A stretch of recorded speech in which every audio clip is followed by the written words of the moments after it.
Hello students, this is the continuation of the previous video of chapter 2, the Delhi Sultanate.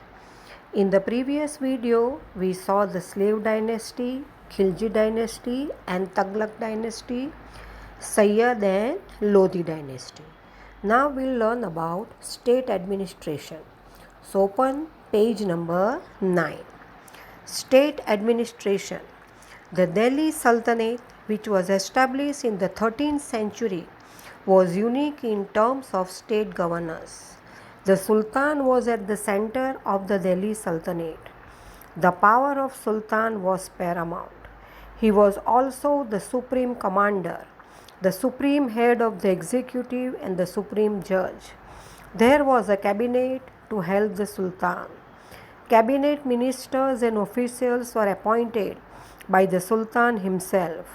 The Sultanate system was divided into three sections, namely central, provincial and local.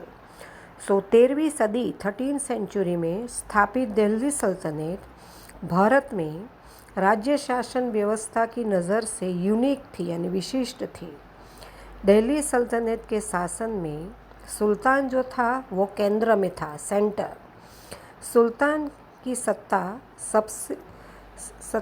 सबसे मानी जाती थी। वो supreme commander, सर्वोच्च सेनापति, supreme head of the executive और supreme जज जो सबसे ऊपर का न्यायाधीश, सर्वोपरि न्यायाधीश था। सुल्तान की मदद करने के लिए एक मंत्रिमंडल था। मंत्रिमंडल के मंत्रियों और अधिकारियों के सुल्तान नियुक्त करता था। सल्तनत की व्यवस्था 3 विभागों में बटी हुई थी, सेंट्रल केंद्रीय, लोकल स्थानिक और provincial. Central rule, the cabinet was the chief after the Sultan. The Sultan's chief minister was called the Wazir, who was the head of the administration. Besides this, the cabinet consisted of army, postal department, religious department, foreign affairs department, intelligence department, etc. Thus, more or less modern cabinet like arrangement was seen at that time. सुल्तान के बाद मंत्रिमंडल जो था वो मुख्य था। सुल्तान का प्रधानमंत्री था, उसको वज़ीर कहते थे, जो एडमिनिस्ट्रेशन, प्रशासन का मुखिया था। उसके अलावा मंत्रिमंडल में सेना विभाग, आर्मी, पोस्टल डिपार्टमेंट, पत्र व्यवहार विभाग, रिलीजियन, धार्मिक, फॉरेन अफेयर्स, विदेश, इंटेलिजेंस, गुप्तचर विभाग आदि का समावेश होता है। इस तरह थोड़ा बहुत आधुनिक मंत्रिमंडल, मॉडर्न कैबिनेट जैसी व्यवस्था उस समय देखने को मिलती है। Provincial rule, during the saltanat the province was divided into jagirs which were called iktas. The head of ikta was called iktadar or mukti, who was the head of the executive and the judiciary of the province. His job was to provide army to the sultan whenever needed and to collect the land revenue. However, in the time of Alauddin Khilji and Muhammad Tughlaq, the central army was given importance and control over इक़्तादर was established.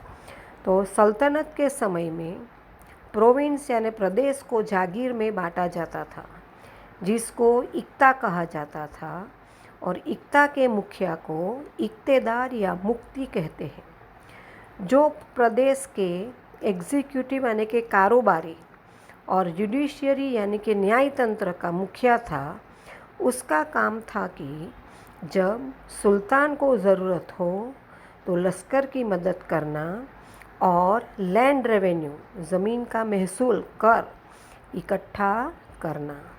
पर अलाउद्दीन खिलजी और मोहम्मद तगलक के समय में central army को महत्व दिया जाता था और इक्तेदारों पर नियंत्रण स्थापित करते थे। Local government, The unit after the province was divided into district and talukas called Sikh and Parganas respectively. The village administration was headed by the Mukhi or Mukadam, and the clerk and Patwari helped them. प्रदेश के बाद का जो unit था वो जिला और तालुका में विभाजित हुआ, जिसको सिख और परगना कहते थे।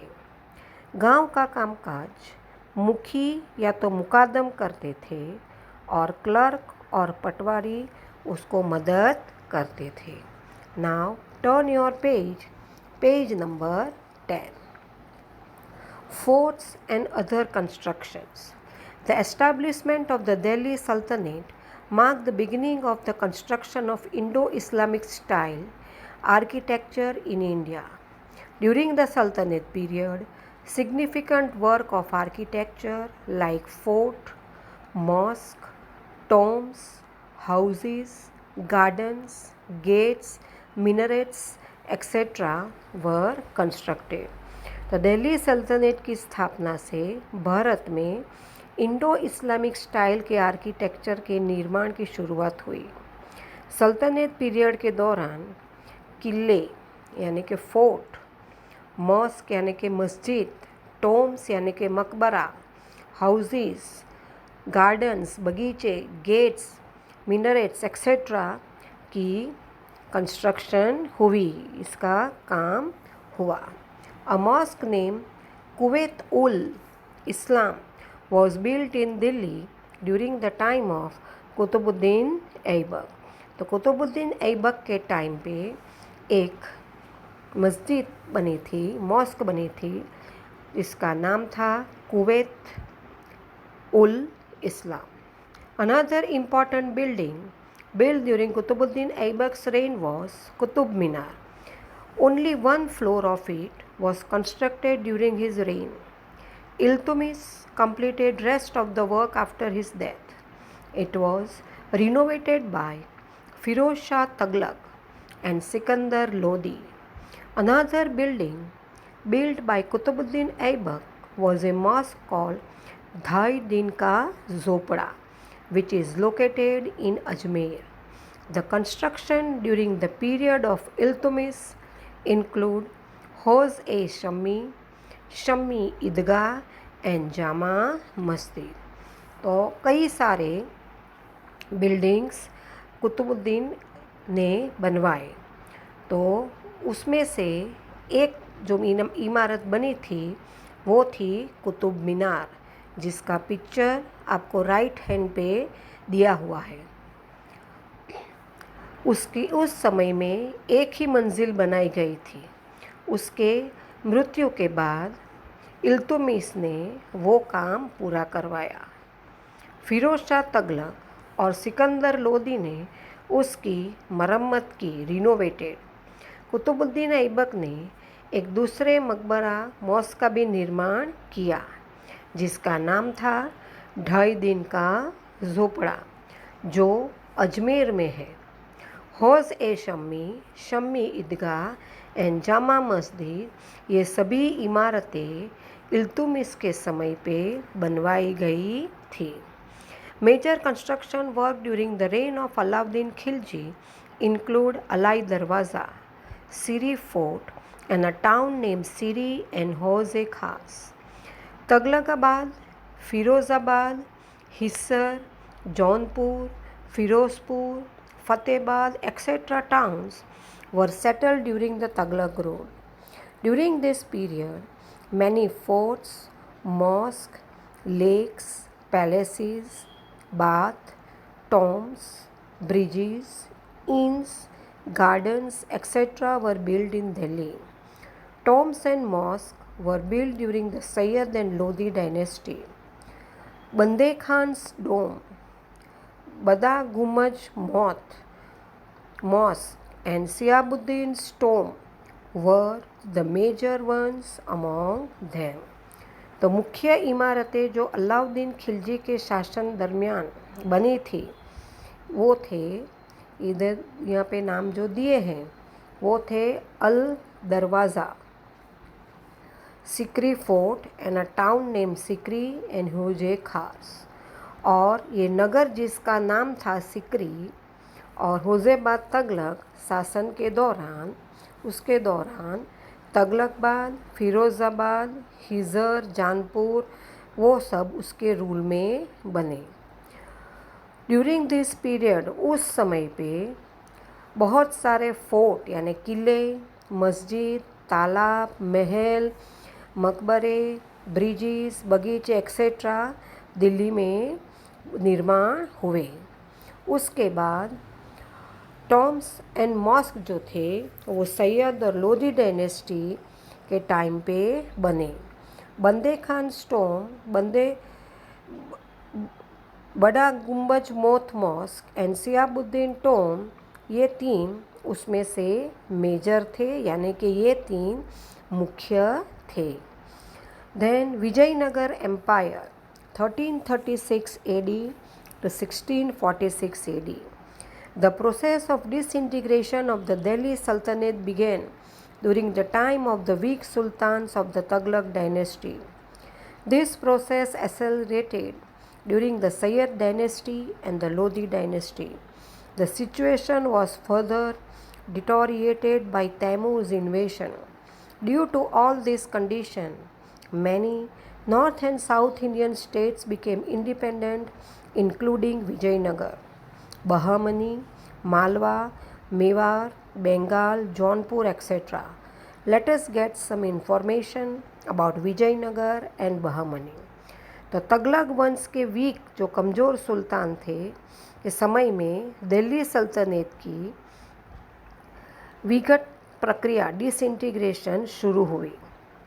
ये घटना सैयद वंश और लोधी वंश के दरमियान बहुत तेज़ी से हुई और तैमूर के आक्रमण के कारण स्थिति बहुत खराब हुई।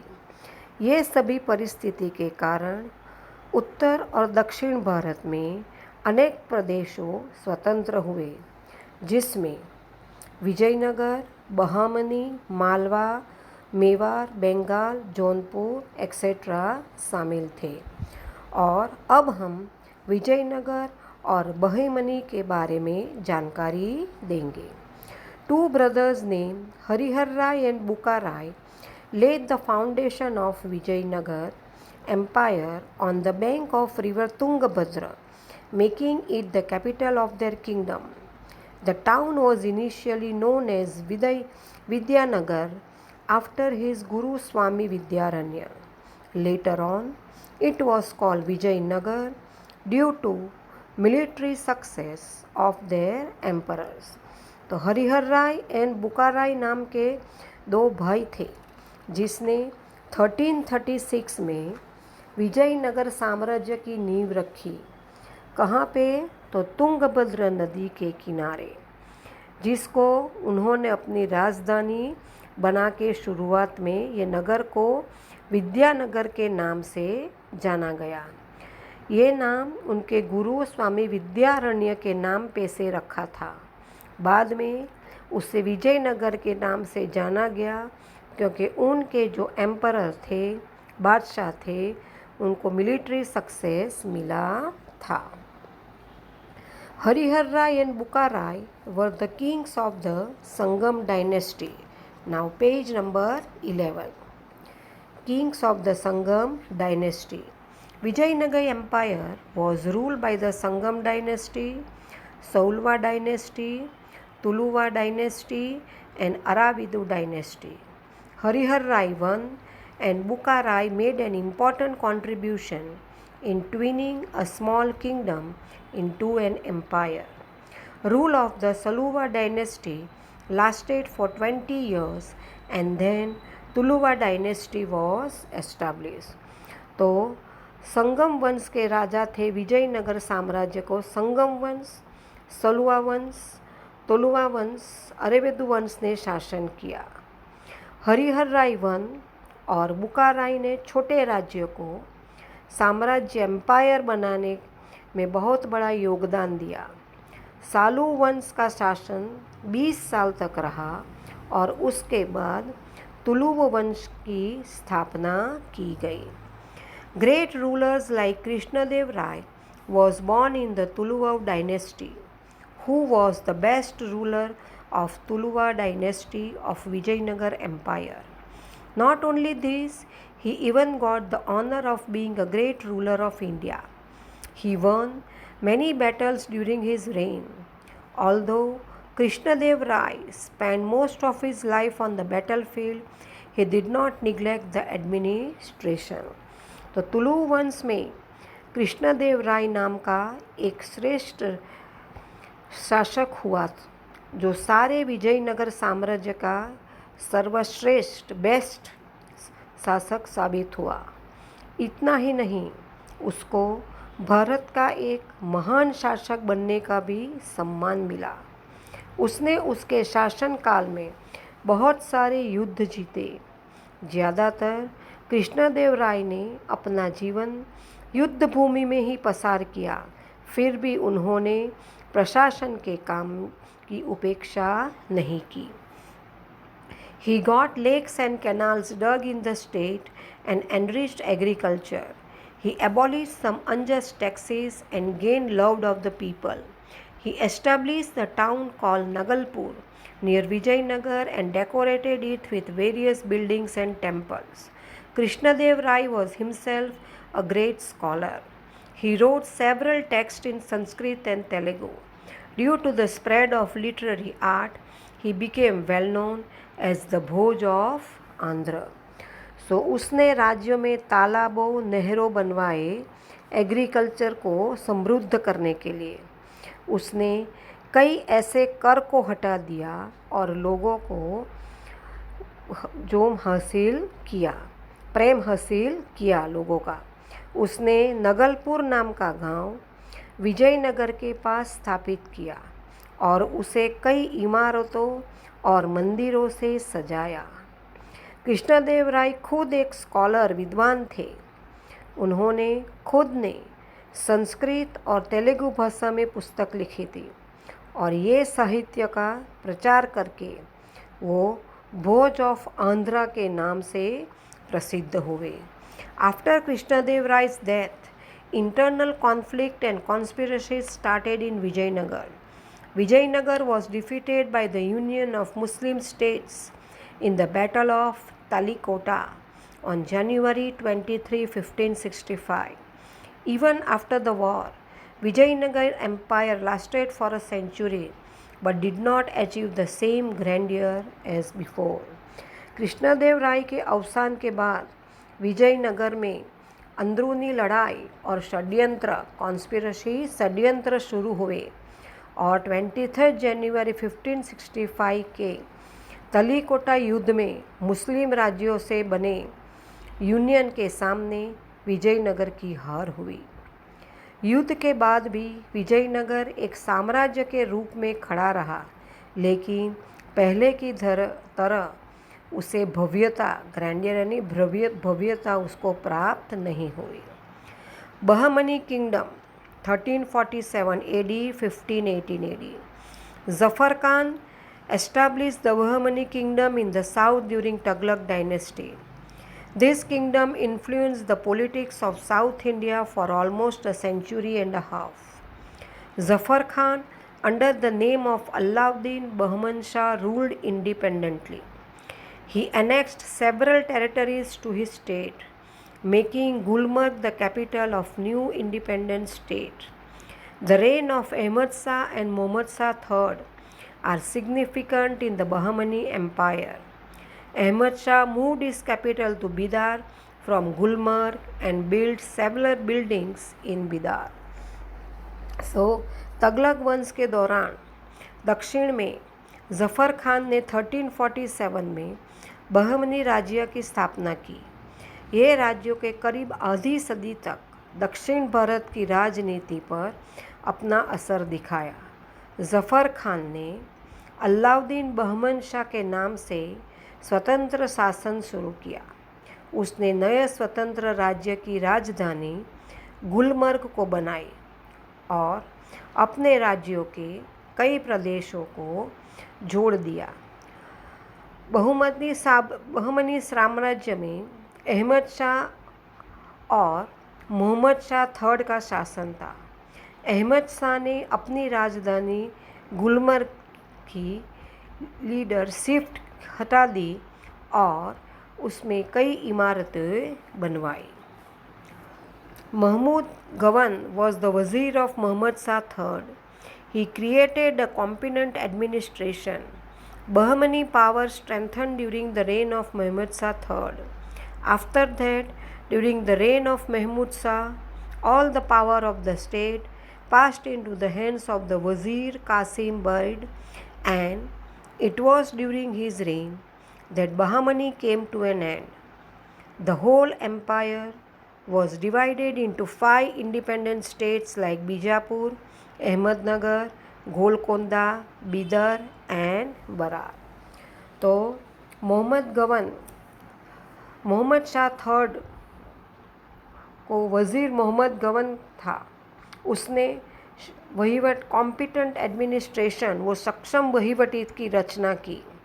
मोहम्मद शाह थर्ड के शासन के दौरान बहमनी सत्ता बहुत मजबूत बनी, लेकिन उसके बाद महमूद शाह बहमनी सेकंड के समय राज्य की सब सत्ता वज़ीर कासिम बेग के हाथ में आ गई और उसी के समय बहमनी साम्राज्य का अंत हुआ और पूरा साम्राज्य बीजापुर, अहमदनगर, गोलकोंडा, बीडार एंड बरार जैसे 5 स्वतंत्र राज्यों में विभाजित हो गए। End of Delhi Sultanate. Delhi Sultanate, which was established in 1206 AD by Qutbuddin Aibak and after 320 years came to an end in 1526 AD with the end of the rule of Ibrahim Lodi. In the span of around 325 years, the right powerful and sometimes weak sultans also came to the throne. The Muslim Empire of Delhi saw many ups and downs and was ultimately destroyed. तो दिल्ली सल्तनत शासन की स्थापना 1206 में कुतुबुद्दीन ऐबक के द्वारा हुई और 320 साल के बाद इब्राहिम लोदी के शासन के साथ 1526 में उसका अंत हुआ। ये 325 साल के दौरान शक्तिशाली और कई बार कमज़ोर सुल्तान गद्दी पे राज करने आए। दिल्ली के मुस्लिम साम्राज्य ने कई उतार चढ़ाव देखे और अंत में उसका पतन हुआ। So students, here we have completed your chapter 2. For homework, write the answers of MCQ, blanks, true or false and match the column. And for rest of the answers, I will send you the pics and copy the answers in your workbook.